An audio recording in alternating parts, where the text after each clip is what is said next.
तुम्हाला एखाद्या फंक्शनमध्ये किंवा एखाद्या इव्हेंटमध्ये ऐश्वर्या राय एखादी गुचीची पर्स किंवा एखादी गुचीची बॅग घालून दिसते.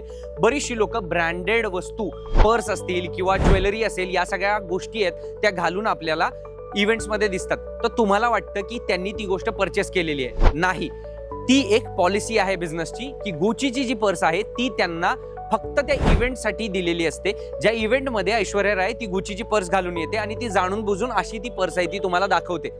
Because it's a marketing strategy. Actors लोकांना ब्रँडिंग करण्यासाठी किंवा चांगलं दिसण्यासाठी महागडे प्रोडक्ट्स दिले जातात त्यांच्या PR टीमकडनं.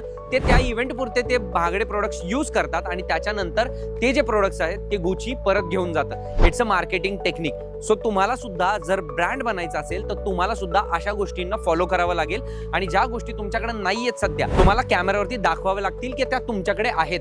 जर अशा पद्धतीची मार्केटिंग स्ट्रॅटर्जी तर तुम्ही सुद्धा यूज केली तरच तुम्ही ब्रँड बनू शकता. आणि ब्रँड बनवण्यासाठी जर तुम्हाला अशा क्रिएटिव्ह टीमची गरज आहे जी अशा पद्धतीच्या आयडियाज तुम्हाला देईल तर तुम्ही एक परफेक्ट ट्रॅकवरती आहात. जर तुम्हाला अशा पद्धतीचा कॉन्टेंट क्रिएट करायचा असेल, तुमच्या बिझनेससाठी रील्स क्रिएट करायचे असतील, युट्यूबसाठी व्हिडिओज क्रिएट करायचे असतील तर तुम्ही नक्की ब्रँड बिल्डर्सला कॉन्टॅक्ट करा. खालील दिलेल्या नंबरवरती तुम्ही संपर्क करा.